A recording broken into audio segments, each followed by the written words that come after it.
It's Monday, and Mistral and I are back to talk with you again this week because last week was such a hot topic around manifesting.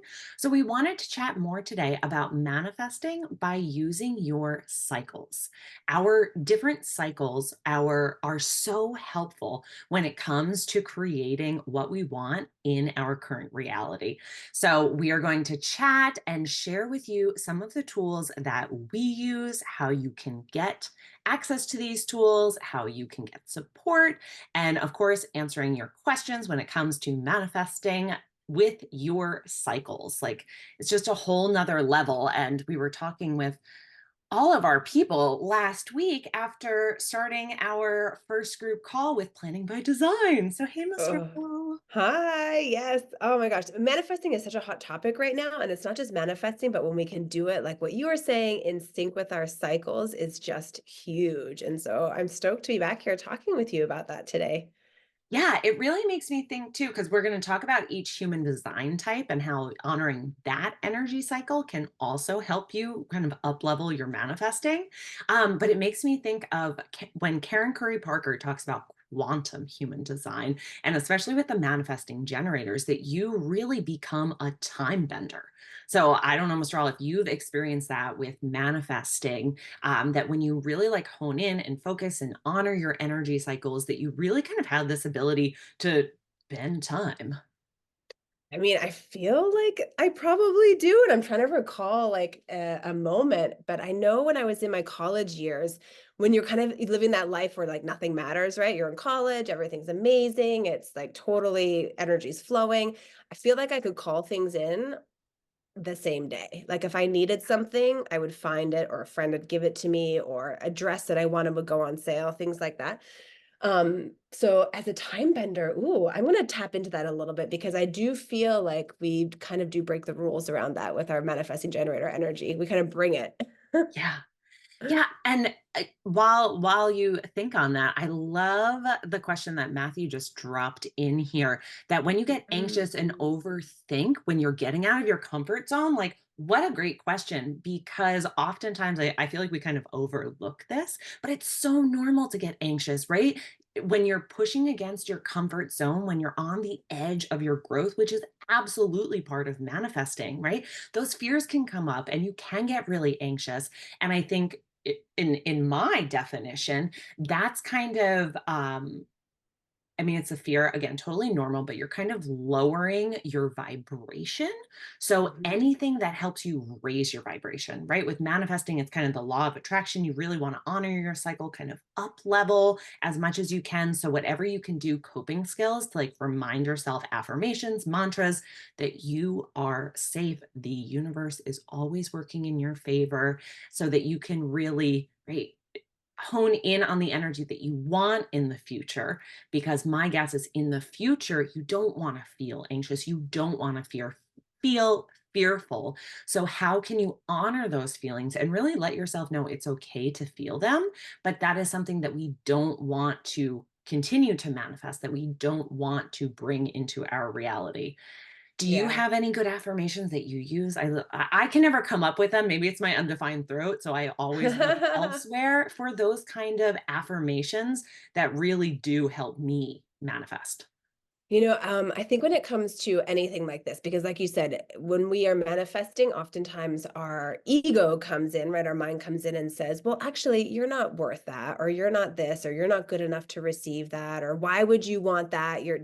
Don't be so XYZ, whatever, right?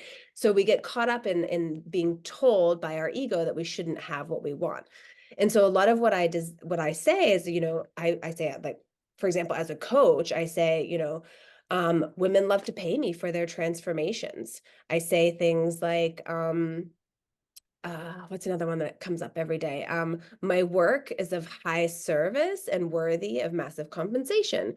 Another one that I love to say is, you know, I am Mistral. I am powerful. I can create the reality that I want. And I think when we talk to ourselves in those ways, the affirmations, whatever kind of resonates for you, it really does bring us back home to under Mm. being like, oh yeah, yeah, I am powerful. Oh yeah, I can do these things. Because it can feel very overwhelming to say, like, the universe has my back. And I'm sure there's people who are just like rolling their eyes at us right now because it sounds, it's a little bit woo-woo for some people, but in reality, you have your back, right? And the universe has your back. And so you have to be able to feel the emotions, feel the feelings, and then choose to either come out of that or choose not to. And the easiest way to look at it is like, do I want to keep feeling negative and attracting negative, or do I want to feel positive and attract more positive into my life? Yeah, and I think there's so much too about the emotions within our design as well. Like I was doing a reading on Friday for someone who has hanging gate 55 from the solar plexus. And through talking about this gate, which is really about honoring your moods, right? The whole channel is about moodiness. It's on the individual circuit. So there is an aspect of melancholy in there. But gate 55 is really Mm. about feeling the melancholy, honoring, even if you're not an emotional, this person was a mental projector. So it's really gate 55 about honoring the lows, the sadness, the melancholy that's going to come, and perhaps in that anxiety, that fear, that lack of self-worth that's going to come up, but knowing that you're going to experience joy, right? Gate 55 is so interesting because it's almost like you are an emotional because you are on this wave, but it's not fixed and reliable like us emotional project our Mm. emotional authorities. So it's so interesting. And I know we also wanted to talk about the energetic types too. So sometimes each type with your not self theme, right? That is so much. Sometimes when I'm anxious, I tap in and I'm like, oh, is this actually bitterness that I'm feeling? Am I not in alignment? Am I listening to my strategy, authority? What can I do to find success in this area? Oh, that is so good. So good. And then I'm looking right here at Matthew saying that should I talk myself often and give affirmations that nothing's impossible? Yeah, totally. Because what your mind is telling you is a total lie. It's all lies, right? It's lies to keep us protected and keep us small. And so give yourself positive affirmations. Okay. So also with what you were saying with the energy types, I do think that knowing and understanding our energy type is so important when it comes to manifesting, right? Because for so many of us, and you had said about being a time bender, and I was kind of like, "Ooh, I hadn't heard that before." That kind of put me on the spot a little bit, but that was good because when it comes down to it, as a manifesting generator, we are fast. We do move quickly. We do want to see things move quickly. And I've always been in that energy, but then there's the other part of the energy, which is I'm here to respond, right? So as a part of my strategies to respond to things that light me up and bring me joy versus just like saying yes to everything that comes along and you know, I don't know, just taking things on that don't align with who I am. And in my business personally, when I was trying to manifest things at the beginning, I would just say yes to everything because that's what coaches were telling me to do. Say yes to this opportunity, say yes Mhm. to this opportunity. Who Ooh. cares if the client isn't aligned? Like just take the money kind of thing. And when we don't honor like what we believe feels right for us and we go against it, then we're just kind of attracting more of that into our life, right? So we get one client who doesn't, understand our boundaries, we're going to get other clients who are going to do the same. So it's really calling in and aligning with what feels right, what lights us up. So doing it out of love and joy versus scarcity and fear. Yeah, and I feel like with manifesting generators, because you guys are moving so fast, if you're not focusing, like, I of course have worked with a lot of manifesting generators within the therapeutic context where they're anxious, right? They come to me seeking treatment for anxiety. And it's really like, wait, are you just in your not self theme of frustration? Are you letting your mind hijack you? And like you said, Mr. All, are you not aligning with what lights you up, right? In order to be the quantum manifesting generator of the time bender, you need to be aligning to your energy cycle of being the manifesting generator to find that satisfaction. So it Totally. it makes total sense to have difficulty manifesting if you're feeling anxious, if you are not finding the satisfaction from the frustration. That's right. That's right. And that's where like our energy flow is so important. And you can probably speak to this from a projector because and I speak to a lot of projectors who have started their life living as a generator or a manifesting generator because that's what they were taught, that's what they were shown, that's who their parents were, who they were surrounded by. So they kind of getting back into like owning their actual energy and the way that they're designed to show up. And I know you can talk a lot on that and around that because I think that's going to be important for any projectors on here to understand. I lost my train of thought with where I was going with talking about that, other than the importance of our energy cycles. Ugh, I was going to say something and now I've lost it. So just tell us anyway in general about a projector and the energy that you find that you need to call in order to manifest what you're bringing about. Yeah, I mean, as we know for I'm sorry. Ah, uh, clear the throat. Um, as we know for projectors, the bitterness is huge when we're aware of our bitterness. So essentially, every time that I was allowing myself to sink into bitterness and be consumed by bitterness, I was hijacking manifestation. I would bring myself into a low vibration. There could be anxiety. There was also negative self-talk, right? Low self-worth, and it would I always like to say that like bitterness can consume you, especially projectors, because we're so conditioned, depending on your openness, depending where you need to decondition, where you have deconditioned, like bitterness can take over and it can be this huge block from creating the life that you want, right? You can't see success. How can I be successful when nothing's working out? I'm consumed by bitterness. Makes me think of gate 28 of struggle. If you have that and you're not honoring, like this was the work that I had to do years ago. I was working on self-worth, but I also had to accept that like not everything is going to be laid out for me and not everything is going to be easy. Like it is very normal for struggle to happen. I was on a call with my coach at the time and my headphones automatically like connected to my computer and I kind of like freaked out and she was like, "Whoa. You need to stop. Don't sink into this bitterness like it's no big deal. Like let it go. Why are you like falling into bitterness just because this one thing happened?" And I was like, "Oh, like I'm not." But really like I was, and I was letting this struggle hijack me as well. So it makes sense that manifesting was really difficult when I was not honoring my energetic cycles, or also as a female, right? When I am in my menstruation phase, right? When I start my cycle, I would get really down on myself because I was saying, I need to be a generator. I need to, pump this stuff out. I need to hustle, hustle, hustle. And then I was doing myself a disservice because I was getting burned out. Hence came in the bitterness. And it was just this really difficult negative cycle and spiral that I was keeping myself in. So, of course, I was only bringing more of that into my life. So, honoring all those cycles, honoring now that when my period starts, I'm down for the count. Like, I will do what I have to do.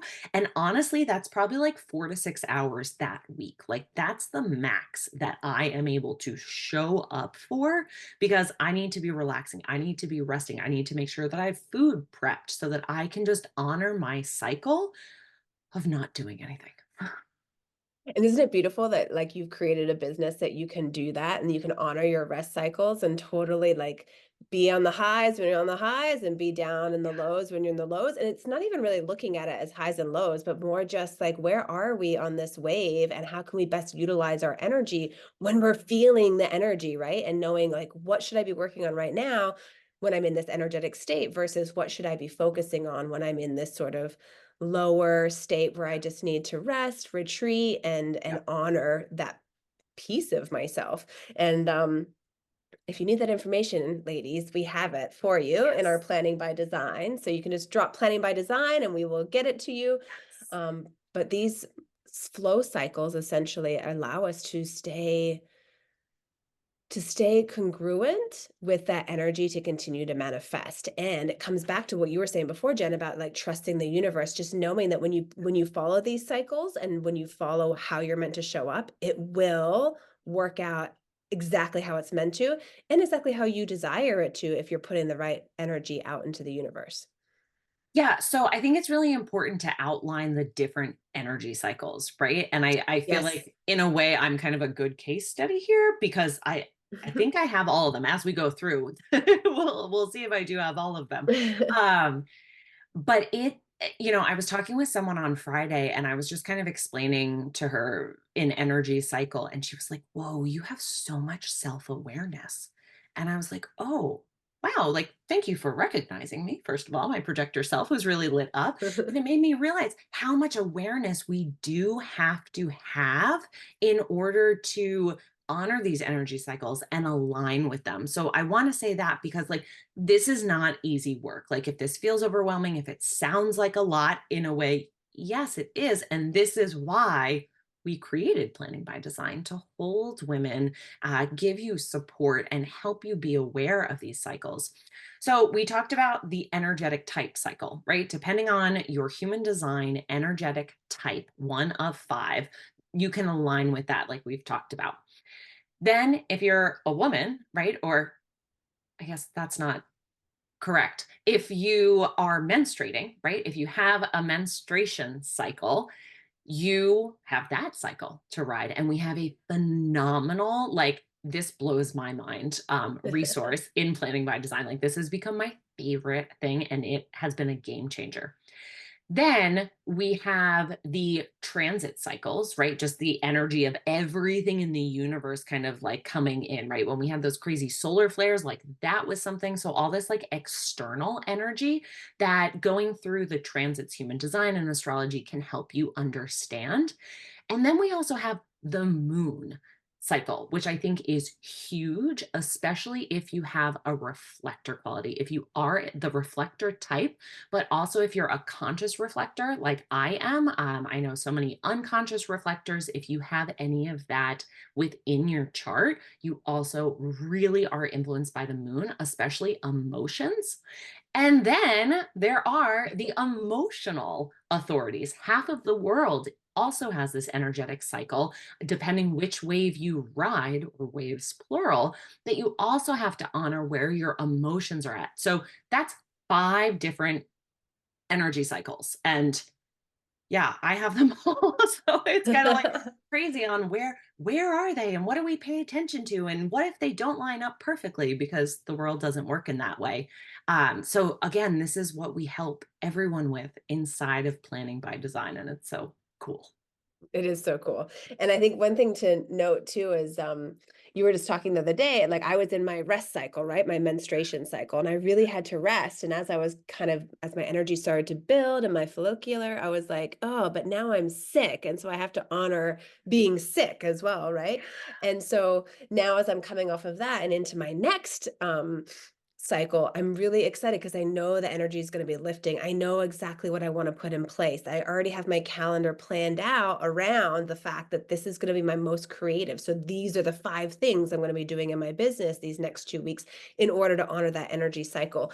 And I think that's what's so neat about the worksheets we put together is that it's just like it tells you like what to do. Once you know your cycle and you know your energy type, and then you start to learn about the transits and you start to learn about really implementing your energy cycle correctly and how it flows with the moon cycle. I mean, it's just like you said, it's a game changer. It shifts what you can call in. And I think the baseline here though is that when we are in energetic flow, right? Meaning we're in flow with our energy type, we're in flow with our the moon cycles and our energy cycles and our menstruation cycles. When we're in that flow, it's that space where everything just feels like it's just falling into place, right? You get synchronicities happening. Someone calls out of the blue and introduces you to something that you absolutely need, right? You're manifesting like out of control.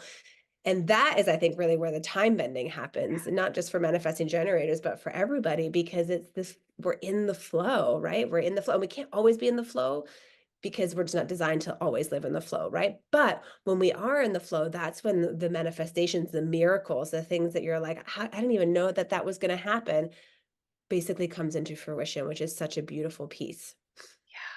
Yeah, and I love using the word miracles because, whatever language really resonates with you, right? Miracles are manifestations. Manifestations are miracles. There's so many different words with the synchronicities, serendipity, all those different aspects. So, yeah, that's kind of like a good the word isn't coming to me, like radar check in to know, like, Mhm. am I manifesting? Because little things will get dropped in for you before the big things happen. So I love bringing Totally. into our awareness all the little miracles because those get to happen every day. And then also through practicing gratitude, right? That really expands our heart, our love really increases, raises our vibration so that we can manifest more. So there's just so many little parts that can help us manifest and also help us um, honor and work with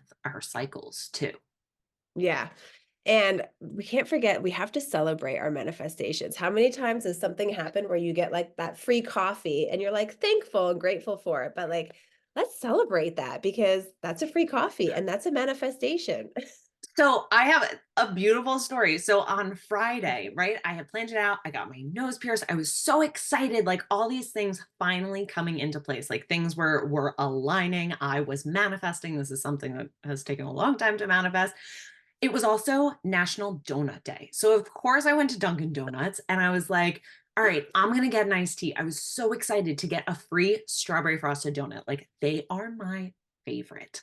So I order my iced tea and a strawberry frosted donut. I grab my stuff, and the woman was so cute. She was obsessed with my dog. She was like, "Can I give her a treat?" I was like, "Absolutely."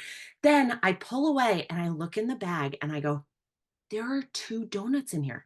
I got two strawberry frosted donuts on free donut day. So I got two free donuts and I was just so excited and so celebrating because I was like, this is my reward for manifesting, for aligning with my energy. And look at the literal proof in this bag that I am doing the right thing. So it was just so cool to like actually see it in my reality. Yeah. Oh my gosh, I love that. Did you eat both on the same day? Not on the same day. I did save one for the next day. I was tempted to. I did eat one right away. I feel like I would have eaten both, but I have a sweet tooth. Yeah, yeah. So I think the other thing when it comes to manifesting too is something that we oftentimes don't realize, right? Is that as we're like things are coming in, you're calling it in, and then you're in that flow, right? And so you start to see little things drop in, but then the big thing that you haven't yet received isn't coming. And you're like, why isn't it coming? Why isn't it coming? And so some places to look at this with your energy flow is to really think about like where is the negative self-talk, right? Where is the or where is some sort of little something that you're doing, maybe it's even subconsciously or unconsciously, that is a pattern that's holding this back from you. I think that's something that's so important to remember because I know for myself, I can be like, I'm getting all these things, but it's not the big chunk of money that I was calling in, or it's not the big house or the vacation or whatever that I'm really trying to call in. And so really what's so beautiful about this is it shows you where you're holding back, right? It shows you. You have to be willing and open to look at it. Some of us aren't at different times.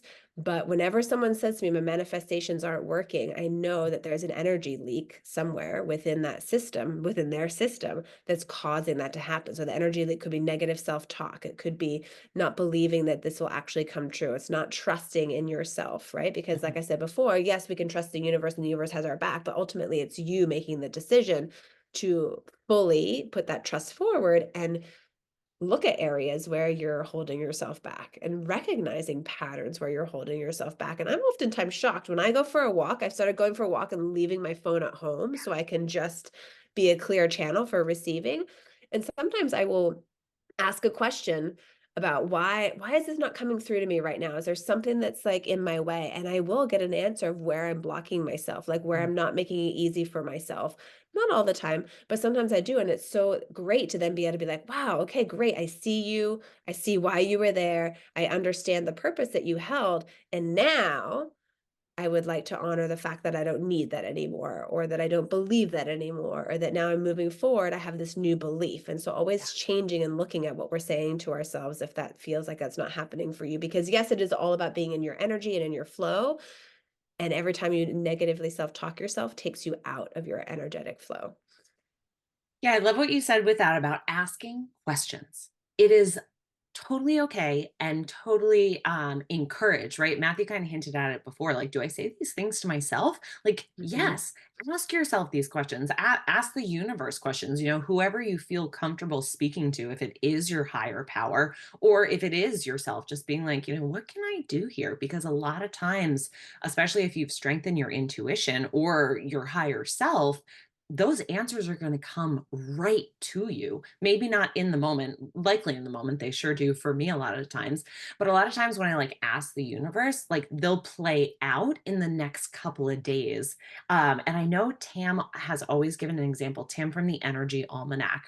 Wonderful, check it out. She always asks for a sign when she's asking a question. She's like, can you give me a sign in the form of a yellow bird?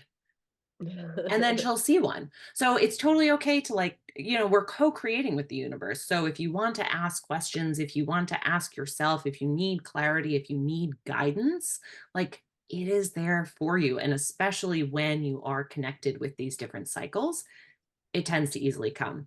And I think the other piece, if you're really struggling here, like you said, Mistral, with the big things, watch our last live, right? Last week we talked about Yes, utilizing the arrows and literally how you manifest. So if you haven't caught that, definitely catch that one. And we talk a little bit more about planning by design in there as well.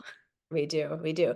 But the biggest thing for the manifestation is really coming back to, just because I feel like we've touched on a lot of different things, and I think the biggest thing coming back to is so important to honor your energy flow. So figure that out. In human design, what energy type are you? Figure that. That's like your first step, right?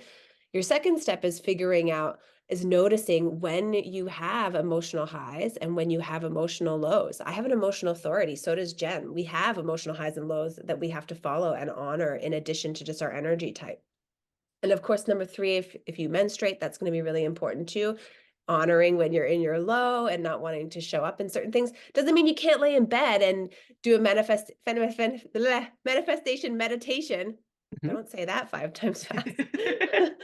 And um what was the last one, Jen? What am I missing? The moon The cycle. The moon. moon cycle. Yeah. And coming back to that, and then honoring everything that you're creating and knowing, call it in, but do you truly believe that you can have it, that you're worthy of having it? And that's really what it comes down to is your own belief in yourself. No one's going to push that forward but you. Nobody can do that for you but you. Yeah, the self-worth piece is really huge here. And I know we talked about it when we talked about the heart center, when we were working through each of the 9 human design centers, talking about the heart with the self-worth and the value and willpower and all of that. The ego, everything that lies within the heart center in human design is so big. So again, if you want information on this, if you want support on this, we have our Planning by Design monthly membership where you utilize tapping into these energetic cycles Mhm. to plan your month. And I've been saying to Mistral and other people this past week that like the worksheets that we've created are absolutely worth I the mean, $11 for the month. just a Like quick breeze. it's huge. Like, I love having it. And to pay $11 just to get these, whether It's you huge. cancel your membership or whether you stay with us because you find support in our 2 calls a month and in our Telegram channel, like it's priceless. It really is. Like Yeah. no brainer. No brainer. Right. So, action steps from here. Go find out your energy type and start aligning with it. Come and join us in Planning by Design so we can help supporting you and aligning to it completely. And number three, just reach out to us and say hi in the comments, or in the DMs. We'd love to support you in creating, designing the life that you want to live because that's what we're both here for.